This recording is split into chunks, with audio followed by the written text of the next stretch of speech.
सरकार ने सूचना के अधिकार के तहत आम आदमी को जो अधिकार दिए हैं, उस अधिकार में शासन प्रशासन से जुड़ी तमाम योजनाओं के संबंध में जो जानकारी प्राप्त करने का उनको अधिकार मिला हुआ है, उसका किस तरह से दुरुपयोग सिस्टम से जुड़े लोग कर रहे हैं, उसकी एक बानगी हम आपको दिखाने जा रहे हैं। गोरखपुर जिले के जनकौड़िया ब्लॉक के अंतर्गत एक गांव भिटनी ग्राम पंचायत है। वहां के ये जो सामने लोग खड़े हैं, अभी इनसे हम नाम जानने का प्रयास करेंगे। इनसे पूछेंगे कि जन सूचना के तहत आपने जो सूचना मांगी थी वो आपको मिला या नहीं मिला, या क्या दिक्कतें आ रही हैं, सीधे हम इनसे जानने का प्रयास करेंगे।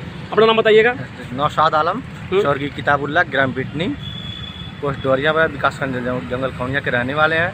हमने 2 जनवरी को ITI की सूचना मांगी। आज 1 महीना 12 दिन हो गया और प्रशासन से हम मांग रहे हैं यहाँ से, तो वहाँ लोग आनाकानी कर रहे हैं। और जब भी कॉल करते हैं सिक्योरिटी साहब तो कह रहे हैं क्या करोगे, और जो आपका काम है हम आपका काम कराते हैं, रहने दो, और यही सब मतलब दुनिया की बात करके ख़त्म कर देते हैं।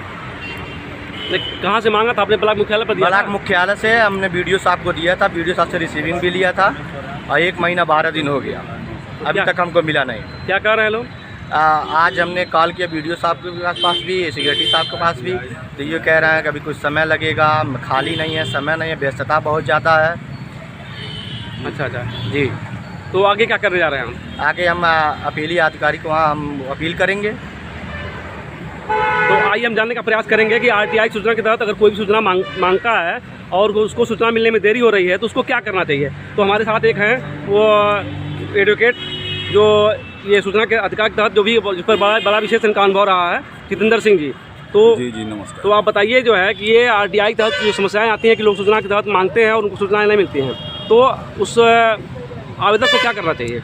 सबसे पहले तो आपको धन्यवाद कि आपने लोकतंत्र के इस महत्वपूर्ण कड़ी को उजागर करने में आप अपना योगदान दे रहे हैं। खबर तक चैनल को, भाई सुग्री जी को बहुत बहुत धन्यवाद। सबसे पहले तो हम ये देखना चाहते हैं कि जन सूचना अधिकार अधिनियम जो सन 2005 में लागू हुआ, वो इस उद्देश्य से लागू हुआ था कि किसी भी सरकारी कर्मचारी या किसी भी सरकारी योजनाओं में किसी तरह का बंदरबाट न हो, पारदर्शी व्यवस्था कायम हो, और जिन व्यक्तियों के लिए योजना लागू हो रही हो उनको उस योजना के बारे में सारी जानकारी लिखित रूप से प्राप्त हो, जिससे कि करप्शन पे रोक लगाया जा सके। लेकिन अमूमन होता क्या है कि जन सूचना अधिकार अधिनियम के तहत जब भी कोई आवेदक सूचना मांगता है तो अधीनस्थ अधिकारियों या यूँ कहिए कि प्रथम अपील अधिकारी उसमें हील हवाली करके देरी करता है, डिले करता है, जिससे आवेदक करता निराश होकर अपने घर बैठ जाए और उन योजनाओं का खुलासा न हो सके।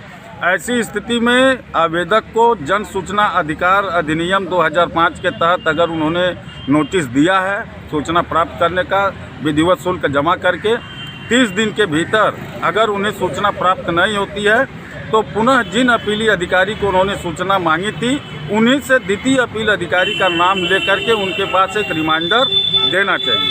अगर वहाँ से भी नहीं होता है तो फिर क्षतिपूर्ति के लिए राज्य सूचना आयोग के पास जाना चाहिए।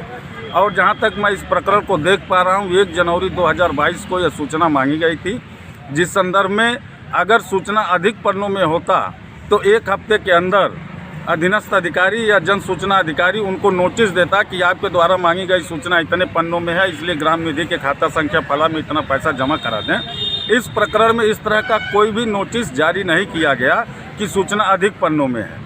तो लिहाजा अब टाइम अधिक हो चुका है, 1 महीने से अधिक हो चुका है, और अगर सूचना लाख पन्ने में भी हो तो भी खंड सूचना अधिकारी होने के नाते BDO साहब का दायित्व बनता है कि निःशुल्क आवेदनकर्ता को तत्समय जितना जल्दी हो सके इनको सूचना उपलब्ध कराएं, जिससे योजनाओं में बंदरबाट पर रोक लगाई जा सके।